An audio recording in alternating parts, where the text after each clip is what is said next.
Hey everyone, welcome to yet another episode of Mike in the Mad Pod. I hope you guys had a great, Christmas break and Happy New Year and all the rest. It's been a while since I've spoken to you guys. Hopefully in this recording my audio sounds a little bit better. My wonderful sister got me a fantastic Christmas gift, a new microphone for my laptop. So I'm no longer talking directly into my iPhone. I actually have a program and a mic I'm talking into.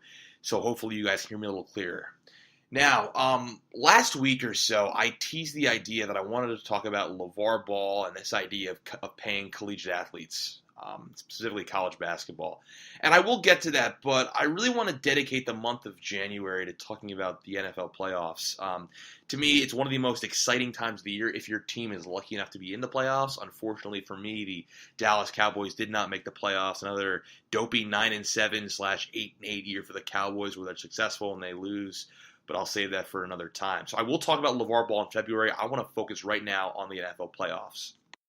Now, if I did this correctly, and hopefully my editing skills haven't gone with my, long winter's hiatus, hopefully you're seeing my bracket for the NFL playoffs. And a lot of things to note here. I won't be breaking all of it down, but there are a bunch of things I want to talk about. So let's start with the NFC and my winner of the NFC, the New Orleans Saints. Now, this might come as a surprise to a lot of you. The Saints are the number 4 seed. They're not getting a bye. But when I look at any sort of NFL playoff, I have to look at the skill of the quarterback and the quarterback position, which is why I have Philly going out pretty early and Minnesota going out pretty early. I think the quarterback is the most important position in football, and it's especially so in the playoffs. And it is so important to have a quarterback who's been there before, who can play in the big game, who can throw the big pass. And that has been Drew Brees this year. Although this is not the same Drew Brees of the past, he's no longer that big throw the ball down the field, that 30-yard completion guy. He's much more of a check down, check the ball down to his running back, throw the 10-yard out, throw the 10-yard slant. With his old age, his arm strength is not what it once was. But I think he's adjusted to his new skill set, and he's done a fantastic job. Reclaimed the record for passing completion nights with 72%. For a quarterback that he had before Sam Bradford got it last year. But I thought he did a great job this year. He has the respect of his team, the city, and his coaches, and I think he's just such a great leader, and that's why I like Drew Brees a lot. And that's why I like the Saints ultimately. Other reasons why I think the Saints are the team to beat in the NFC this year. I love the year that Mark Ingram had, to be honest with you. I think Mark Ingram's a guy in the past I didn't really think as a dominant elite running back. I mean, he never to me had that breakout year. He was always, I felt like, one of the guys on the lower end of the totem pole of the Saints offense in terms of the running game. But this year he really broke out to me. 1,200 rushing yards, 12 rushing TDs. The guy can be a great lead back. And the great thing about the Saints is they don't need him to be. They have Alvin Kamara as well, who emerged here as going to be the offensive rookie of the year. This guy can truly do it all. He complements, Drew Brees so nicely with that ability to catch the check down pass, his ability to run the ball, the ability to return. The guy's a dynamic player. He's electric. He's fun to watch. And keep an eye out for number 41 for the Saints. And let's be honest. If you picked up, and the fantasy owners who have Alvin Kamara, if you picked him up early enough in the season, you're probably polishing off your fantasy trophy right now. Unfortunately, I did not, all 3 of my leagues and didn't make any of the playoffs. But he was such a great player in PPR leagues, and I love him. I love that Saints offense. Now, the thing with the Saints is, historically, they've always been a team with a great offense, and their defense has been kind of lackluster. There hasn't been anything to talk about. But this year's team's been different. I really noticed there are a bunch of playmakers on that team. Obviously, Cam Jordan, the 3-time Pro Bowler this year on the outside. They also have, Marshawn Lattimore, the electric cornerback, who has done a great job, really emerging as a shutdown corner. To me, it's going to be him or the Bills' Tre'Davious White, who I'll talk about in a little bit for the defensive rookie of the year. But I think this Saints team has done a great job defensively as well, only allowing 30 or more points twice all year. And I think they've done a great job to get the ball back into the hands of their offense and won a lot of games. I know they started off at a rocky start with 0-2, but I really believe this team is going to make a big push in the NFC. I just don't really see another quarterback I'm scared of in the NFC. I mean, Cam Newton has been to the Super Bowl a couple years ago, and that abysmal performance against Peyton Manning and the Broncos. I like New Orleans to push through the NFC here. The only other team that really scares me is the Rams, and Obviously they have Todd Gurley, who's going to be the MVP. And I think they're going to push way past Atlanta because I think Atlanta's had a disappointing year. But I think Jared Goff has to grow some more. He has some great targets, but he's not Drew Brees. And I know the Rams defense is a little bit better than the Saints with, they have guys like, Aaron Donald and Alec Ogletree, who is the brother of Kevin Ogletree, who Cowboys might remember as a one-time dopey receiver. But again, I'm going with the Saints to win the NFC. And I think they're going to win the whole thing. And I think they're going to play the Pittsburgh Steelers and not the New England Patriots. And I'm not going to lie to you guys. I spent a lot of time thinking about this one.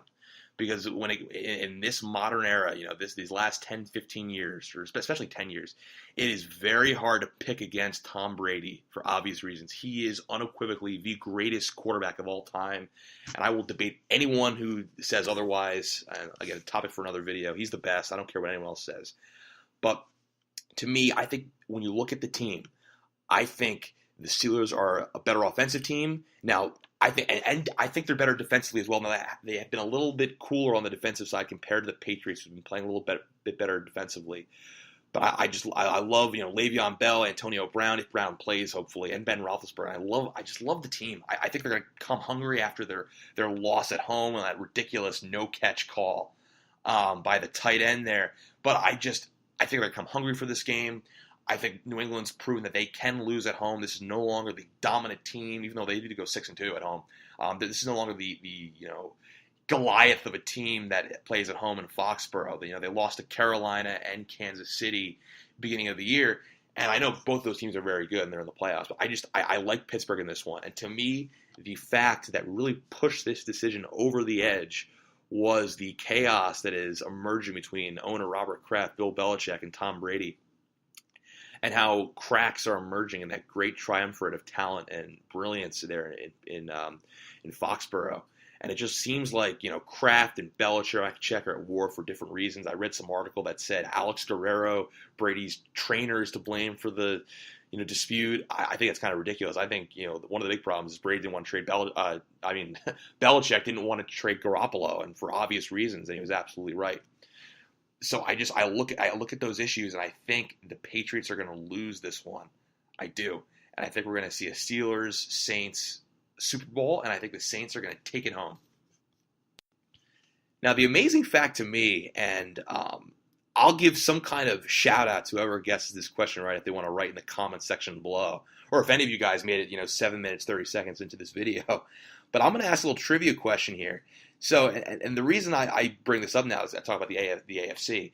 If you look at the AFC since the year 2000, so before Steve McNair, every year since then, there have only been 2 quarterbacks to win the AFC, to go to the Super Bowl as an AFC team, that have not been named Tom Brady, Peyton Manning, or Ben Roethlisberger.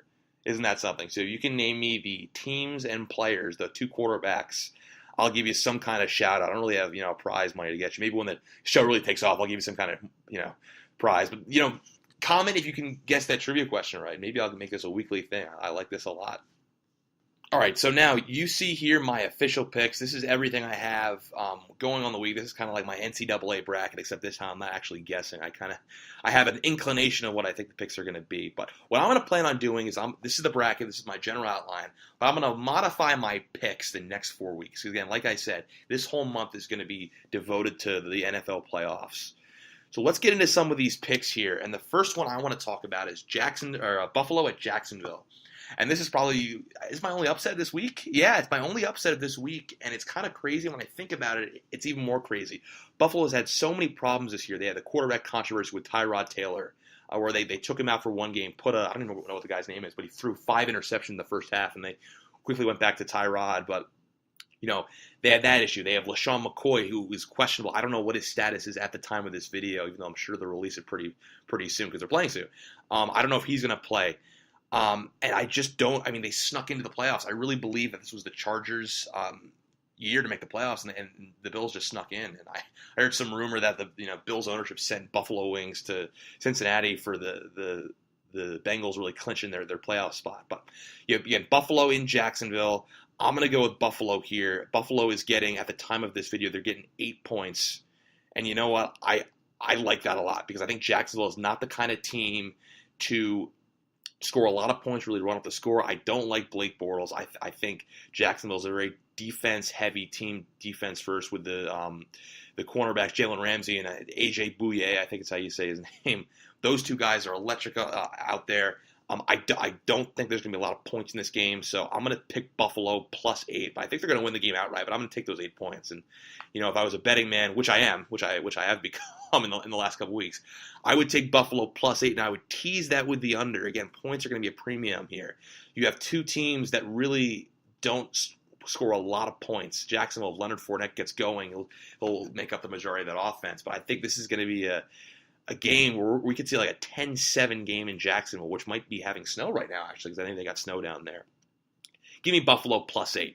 2, Kansas City hosting Tennessee this week. I don't think Tennessee is that good. I think this is a pretty obvious one. To Tennessee, DeMarco Murray is questionable for this one. I think he tore his MCL or ACL, one of them, last week. But I'm going to go with Kansas City in this one. Sure, they've had a disappointing year, but I look back to week 1 where they beat the Patriots at home. I look at that roster. I think it's a very talented group. Alex Smith had his best year statistically.